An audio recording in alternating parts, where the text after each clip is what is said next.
No, I always wondered about Roy Orbison. Why was he doing that? What? Roy Orbison always had shades on, didn't he? And he was blind and stuff. It's like, what's the point of that? Well, because I'm guessing. Well, I don't even want to. I don't know. What are you talking about? Roy Orbison was blind, wasn't he? Yeah. Was he? I thought he just had very, very bad vision. No, I think he was a blind fellow. I don't think he was blind. Was he not? No, I think he had very poor vision. Wear him, you know.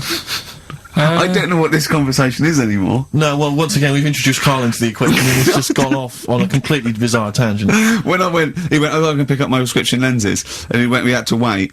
And the bloke came and said, who's it for? And he said, oh yeah, Mr. Merchant, here they are. And as he was getting out, to try and embarrass Steve, I went to him, they are the exact ones that Keanu Reeves uses in The Matrix, are they? He went, what? I went, no, I'm joking.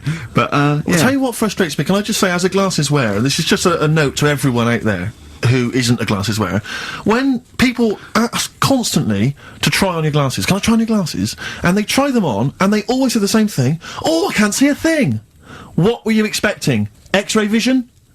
No. Yeah, I know. Don't ask. If you're a glasses wearer, you don't want people asking to try on your glasses. But I think they don't realise that what are you expecting? By going, oh god, your eyesight's bad, yeah. It's not like going, you know what I mean? It's not like saying, let's have a go with your calipers.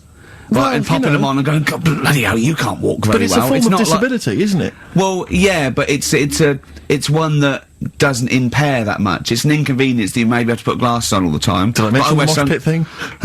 I know, but it's not, yeah, but you're not, what's your vision? It's just blurred, is it? No, I can't see anything. It's really bad. Is it really bad? Yeah, if I take my glasses off, you are just a blur. I see now, I can see nothing. It's just a couple of bald heads. And I know only one of you's bald, so... You're looking at Carl twice. Yeah, exactly. Yeah. Alright. Carl, it's your Vision 2020. Well, there you go. That's Steve's Eyes on XFM. Next week, Ricky's Knees.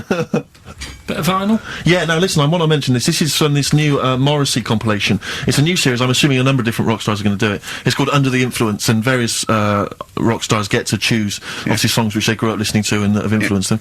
And this is from Morrissey. He's the first person to do it. And there's some stuff on there which is a bit odd and a bit oddball, and there's some stuff which is good. And there's a Ramones on there, and Nico and Patti Smith. But this is one of them. He obviously, famously, Morrissey was a member. I think he was the president of the New York Dolls fan club in England. And this is from there. And this is Trash. The New York Dolls Trash from this new compilation Under the Influence, compiled by Morrissey. Are they the original punk band? 08700 800 1234. Well, everyone knows they are. No, we don't. We don't want your calls. Everyone knows they are. Don't call in. Don't call in. Please. We're not interested. No point. Rick, it's 1:30. Yeah. Adverts? Yeah. Coldplay and the Scientists on XFM 104.9, Ricky Gervais, Steve Merchant and Karl Pilkington. We saw an interesting sight on the way here, didn't we, Steve? Yeah. When we came in yesterday to plan the show. To plan the show, sure. Yeah. We actually annoyed Karl for half hour and left. Yeah. But a bloke with a completely tattooed face. Actually, I don't know what stage you are in, what stage you're at in your life when tattooing your own face is a good idea. But this wasn't sort of like, tribal or religious or anything. It was a bloke just had a sort of tattoo on his forehead and around his eyes, professionally done. It looked quite old, so I don't know if tattooists do that now. I think they've probably got to watch themselves, but I was just thinking... there's not rules about what you can tattoo. I'm assuming if you're a tattooist, you can do what you want. You can tattoo anything. I wouldn't have thought... There's probably some comeback, isn't there? I mean, I certainly, I think they've got to be sober. I think you've got to be over 21, I don't know, right. Over something, and I wouldn't have thought many tattooists would tattoo someone's face. Would they? Well, I don't know, have you met tattooists? I mean, I don't want to slag them off, but they are like, I know why, they're big. Well, exactly, and they've got needles. A lot of them are big. But they do seem like they live in the periphery of society, a lot of these people. I just wouldn't tattoo someone's face. Do you know what I mean? Like, no. You'd wrestle a man to the ground and then hurt your back, but no, you wouldn't tattoo someone. No, I know. Does everyone ever regret it? I mean, I'm sure some people regret a tattoo. Whenever someone shows me a tattoo, I go, that's brilliant. Because I can't bear to go, that's rubbish. Yeah. I just think that, because they can't change it, there's no point. Yeah. I mean, what do you think? I go, it's brilliant. Well, I read in the paper, was it a man or a woman who had, just had Beckham on their arm? Just, not a picture of him, but the word Beckham tattooed on their arm, spelt wrong. Oh, they'd missed out the K. Or maybe they missed out the C, so it was B-E-K-A-M. Oh, no. Anyway, it was spelt wrong. I mean, God. Firstly, why do you just have the name of David Beckham on your arm? Home tattoos are the best, though. What, doing it yourself? That's done with a pin and a sort of some ink in prison, like with skins. Yeah. And it's sort of wonky because they've done it in a mirror. Yeah. What does that say? Well, read it. Tanuck. Yeah, I did it in a mirror. Profanity. Yeah. Have you? Would you ever toy with a tattoo, Carl? No, Is that I anything? mean, I've told you about me Uncle Stan before, haven't I? What happened to Stan? Tattoo Stan. No. He's just covered in them. It just looks a mess. Do you know what I mean? You can be wearing the best suit in the world, but you still look a scruff. Sure. Yeah. Do you know what I mean? Yeah, Once you have it done, well, there's Well, no, nothing some you can do. tattoos, can be quite tasteful. No, but he was covered. It was all like, cut hair on his neck and Really? you know what I Spiders' mean, all web. that. It's just, a mess. And he did a lot of his own. I've told you about him before. Have you? I don't remember it. Yeah, because I was saying, if you're going to do your own, at least make sure you're a good drawer. Yeah. Look what It was just a mess. It was just all over the place. what he thought had he done? He Just sort of all doodled sorts. snakes around. Yeah, and all his kids' names on his arms, and it's like, can't you remember them? Yeah. He might have had a lot. No, he did. Yeah. And do you remember even from a young age thinking that looks rubbish? But, yeah. And I mean, it'll probably be about 60 now. I'd love to see what he looks like now. Well, But just look at this. There was a story the other day in one of the magazines that I read about this fella who had a. Well, it should be Bizarre or 14 Times then. Yeah, One of the magazines you read. Yeah. So it's going to be. It's not The Spectator. No. But this fella had a big eagle put on his back Yeah.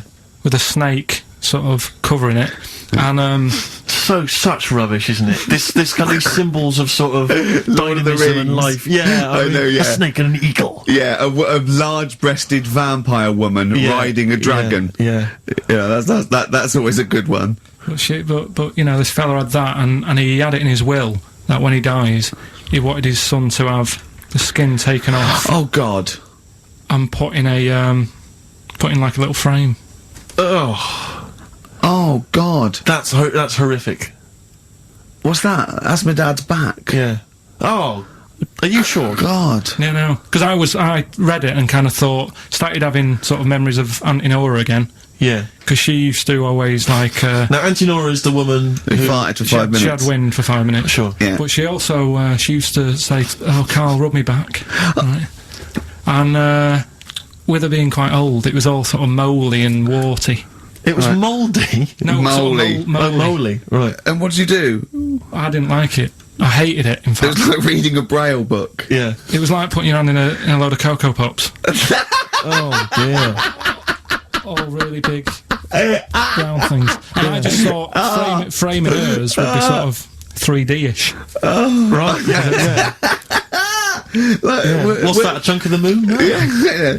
Did you Artex that wall? Yeah. That's That's Auntie Nora. That's Auntie Nora's back. Oh God. Any piece of your body, Carl, that you'd like to leave behind? for That's posterity? disgusting. Putting your hand in some. Is she the one with the split tennis ball when she wasn't wearing Shut knickers? up. That's the What? one. No, let's not discuss the tennis ball. Okay. So she used to get you to sort of knead her dough on her back. God, this But- is really bad. But like, what don't. would she with her dress or whatever? Well, or she wore those sort of squid-looking things that Sorry, what? what? Those squid looking. Hey, it's Auntie Nora covered in octopuses. What are you talking about? What do you mean It's she wore? like a nightgown type thing, But but what's squid got to do with it? because it sort of looked like a squid around the edge. Oh, I know, frilly things. Yeah. And she just said, "Oh, I'm aching there." Oh. She was never well. She was never. Do you know what I mean? She's always had something wrong with her. I don't ask her how she is. 'Cause it's just like she's not going to be all right. Did she have wind when you were sort of neat? It must have been like playing an accordion. Yeah, get a little tune going.